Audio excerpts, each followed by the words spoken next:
बिस्मिल्लाहिर्रहमानिर्रहीम। अस्सलाम वालेकुम नाजरीन, यासिर वलीद स्पोर्ट्स मेनिया के साथ एक बार फिर आप तमाम देखने वालों की खिदमत में हाजिर है।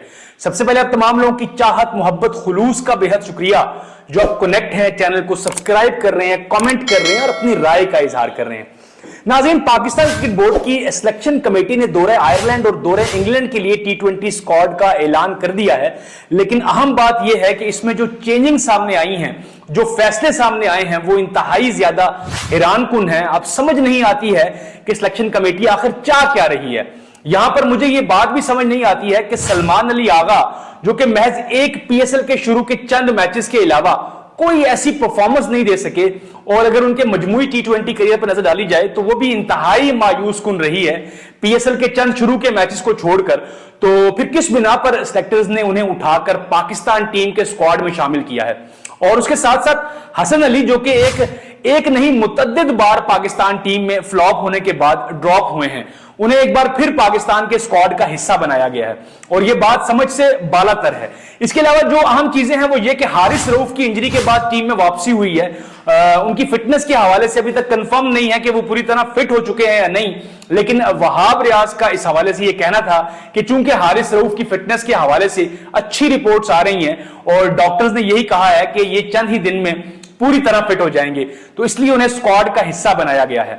इसके अलावा मोहम्मद रिजवान भी वापस आ गए हैं। उनकी फिटनेस के हवाले से थोड़े शकूक व शुबात थे कि शायद वो आयरलैंड के खिलाफ सीरीज ना खेल सकें, लेकिन वो भी वापस आ गए हैं। आजम खान भी फिट हो गए हैं, वो भी स्क्वाड में शामिल कर लिए गए हैं। और सबसे अहम बात यह भी है कि पाकिस्तान का जो टी20 वर्ल्ड कप स्क्वाड के लिए उसका ऐलान 22 मई के बाद, जब इंग्लैंड के खिलाफ पहला टी20 मैच खेला जाएगा, उसके बाद किया जाएगा। यह बात इंतहाई हैरानकुन है कि हमारी सिलेक्शन कमेटी अभी तक कंफ्यूज है। शुरू में जो पोल बनाया गया था 17 खिलाड़ियों का कि यही खिलाड़ी हैं, उनमें से 15 रुकनी स्क्वाड का ऐलान किया जाएगा, लेकिन अब इसमें सलमान अली आगा को भी डाल दिया गया है, हसन अली को भी डाल दिया गया है। मुझे तो लगता है कि अगर इनमें से कोई नाकाम हुआ तो फिर फहीम अशरफ वापस आ जाएंगे। तो ये हमारे सिलेक्शन कमेटी का मयार है, ये हमारे सिलेक्टर्स हैं। अब न जाने वो क्या सोचते हैं, क्या इनको कहें, और कहां से उनको कॉल आती है, उनके ऊपर कहां से प्रेशर आता है, किस वजह से सिलेक्शन होती है, ये बात समझ से बालातर है। खैर, पहले प्लेयर्स के बारे में बात कर लेता हूं कि उनकी परफॉर्मेंस कैसी रही है, तो उसके बाद आपको स्क्वाड के बारे में बताऊंगा कि कौन कौन से खिलाड़ी हैं। पीएसएल में गो के परफॉर्मेंस अच्छी थी हसन अली की, टॉप 7 बॉलर्स में शामिल थे, 10 मैचों में 14 विकेटें हासिल की थी, 4-15 की कारकर्दगी भी थी, 8.26 का उनका इकोनॉमी रेट था। टी20 में उनकी विकेट लेने के लिए, जो विकेट के लिए 22 रन दे रहे थे, ये उनकी कारकर्दगी पीएसएल की हद तक तो बेहतर कही जा सकती है, लेकिन उसी पीएसएल में हसन अली से कई गुना बेहतर कारकर्दगी मोहम्मद अली ने दिखाई, और कंटिन्यू अच्छी कारकर्दगी दिखाते रहे हैं मोहम्मद अली टीम की फतह में, उसमें अपना किरदार अदा करते रहे, लेकिन उन्हें कंसीडर नहीं किया गया। हसन अली जो कि पहले ही टी20 इंटरनेशनल क्रिकेट में बुरी तरह फ्लॉप हैं, चंद सालों से वनडे में भी फ्लॉप हैं, उन्हें एक बार फिर पाकिस्तान के स्क्वाड का हिस्सा बनाया गया है और मोहम्मद अली को नहीं बनाया गया, जो कि समझ से बालातर है। इसके अलावा अगर सलमान अली आगा की बात करें तो 12 मैचेस में 310 रन बना सके हैं, जिसकी वजह शुरू के मैचेस में अच्छी कारकर्दगी थी। वो 2 फिफ्टियां उन्होंने की, 140 का स्ट्राइक रेट और 31 की एवरेज रही पीएसएल के मैचेस में। 31 की एवरेज और 140 का स्ट्राइक रेट और 2 फिफ्टियां, ये बिल्कुल ऐसी कारकर्दगी नहीं है जो कि ऐसे प्लेयर को टी20 स्क्वाड में, वर्ल्ड कप के टी20 स्क्वाड में लिया गया है, जो कि इससे पहले टी20 फॉर्मेट में कोई कामयाबी नहीं रखते।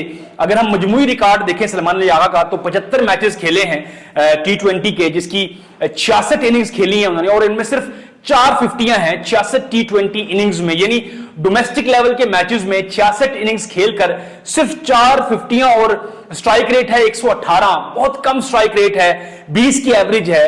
यानी टी20 फॉर्मेट में सलमान अली आगा का ओवरऑल करियर अच्छा नहीं है, लेकिन उसके बावजूद उन्हें स्क्वाड का हिस्सा बनाया गया है, जो बिल्कुल समझ से बालातर है। और इसके अलावा एक अच्छी चीज जो है वो देखने में आई है, वो ये कि सिलेक्टर उस्मान खान पर एतमाद कर रहे हैं, उन्हें एतमाद देने की कोशिश कर रहे हैं। उन्हें लगता है कि आखिरी मैच में जिस तरह उस्मान खान खेले, जिस तरह उनकी अटेंशन रही कि पहले 2 मैचेस में नाकाम होने के बावजूद वो बड़े दिल के साथ खेले, उनको जो रोल दिया गया उस पर वो पूरा उतरने की कोशिश करते रहे हैं और इसी वजह से उस्मान खान के ऊपर एतमाद बरकरार रखा गया है।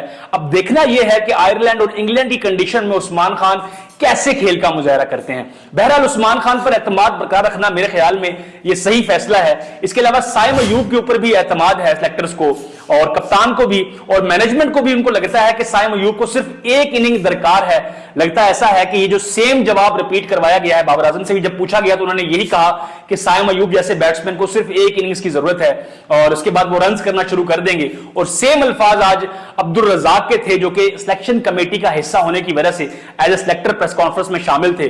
तो ये चीजें, इसके अलावा ये भी सवाल किया गया कि जब दीगर टीमें अपने स्क्वाड्स का ऐलान कर रही हैं तो पाकिस्तान क्रिकेट बोर्ड इतनी देर क्यों कर रहा है, पाकिस्तान की सिलेक्शन कमेटी इतनी ज्यादा कंफ्यूजन का शिकार क्यों है। तो यही कहा गया कि चूंकि हमारे पास टाइम है तो हमें इस टाइम का फायदा उठाना चाहिए। मुझे नहीं लगता है कौन सा फायदा उठा रहे हैं। जब 1 मई आपको डेडलाइन दी गई थी तो आपके पास यही टाइम था, आपने अपने बेस्ट प्लेयर तैयार कर लेने थे। अब इसमें नाकामी हुई है, पीएसएल की कारकर्दगी की बुनियाद पर बहुत सारे प्लेयर्स को लाया गया है, अगर वो परफॉर्म नहीं कर रहे हैं तो अब सवाल यह पैदा होता है कि क्या 22 मई के बाद इस टीम में एक बार फिर तब्दीलियां की जाएंगी, गैर यकीनी की सूरत हाल एक बार फिर पैदा की जाएगी। और यही वजह है कि 30 पाकिस्तान के प्लेयर्स का वीजा लगवाया गया है अमेरिका के लिए और वेस्ट इंडीज के लिए। तो इसका वाज़ेह मतलब यह है कि सिलेक्शन कमेटी इससे बड़ा सरप्राइज भी दे सकती है। जब T20 वर्ल्ड कप 2024 के लिए अपने स्क्वाड का ऐलान करेगी तो ये सारी चीजें हैं जिनके ऊपर बात हो सकती है। अलबत्ता कुछ ऐसे प्लेयर्स हैं जिनमें मोहम्मद आमिर हैं या अब्बास अफरीदी हैं, इमाद वसीम हैं, इनको स्क्वाड में बरकरार रखा गया है और ये अच्छी चीजें हैं। बहरहाल मैं समझता हूं कि इनको तो होना ही था क्योंकि इमाद वसीम ने और मोहम्मद आमिर ने रिटायरमेंट वापस ही इसीलिए ली थी कि उन्हें कंटिन्यू मौका दिया जाएगा। अब पाकिस्तान के स्क्वाड के ऊपर निगाह डालते हैं नाज़रीन। कप्तान बाबर आजम है और उसके बाद इब्रार अहमद, आजम खान, फखर जमान, हारिस रऊफ की वापसी हुई है, हसन अली को टीम में लाया गया है, इफ्तिखार अहमद और इमाद वसीम, मोहम्मद अब्बास अफरीदी, मोहम्मद आमिर, मोहम्मद रिजवान की वापसी हुई है और मोहम्मद इरफान खान नियाजी। इसके अलावा नसीम शाह, साइम अयूब को बरकरार रखा गया है, सलमान अली आगा को टीम में वापस लाया गया है, शादाब खान है और शाहीन अफरीदी और इसके साथ साथ उस्मान खान को शामिल किया गया है। उसामा मीर पाकिस्तान सुपर लीग के टॉप विकेट टेकर थे और आखिरी मैच में भी अच्छी कारकर्दगी दिखा रहे थे न्यूजीलैंड के खिलाफ, लेकिन बाकी मैचेस में उनकी बॉलिंग कारकर्दगी इंतहाई ज्यादा गैर तसल्ली बख्श रही है। अच्छी परफॉर्मेंस नहीं दे सके। T20 वर्ल्ड कप में शायद ही अब इनका चांस बने क्योंकि दौरा आयरलैंड और दौरा इंग्लैंड से निकल जाने के बाद उसामा मीर के नाम पर शायद अब ज्यादा गौर नहीं किया जाएगा। जो इससे पहले वर्ल्ड कप 2023 में बुरी तरह फ्लॉप हुए थे और मेरे ख्याल में उसामा मीर को ना खिलाना सही फैसला है क्योंकि इब्रार अहमद उनसे कई गुना ज्यादा इकोनॉमिकल साबित हुए थे और उनकी जो लाइन और लेंथ है वो खासी तगड़ी है, अच्छी जगह गेंद फेंकते हैं। उसामा मीर की लाइन और लेंथ नहीं है, वो काफी अरसे से खेल रहे हैं, बड़ी मुसाबकती क्रिकेट खेल रहे हैं, लेकिन उसके बावजूद उनकी लाइन और लेंथ अभी भी बेहतर नहीं हुई है और इसी वजह से उन्हें इतने बड़े मेगा इवेंट में नहीं खिलाया जा सकता था।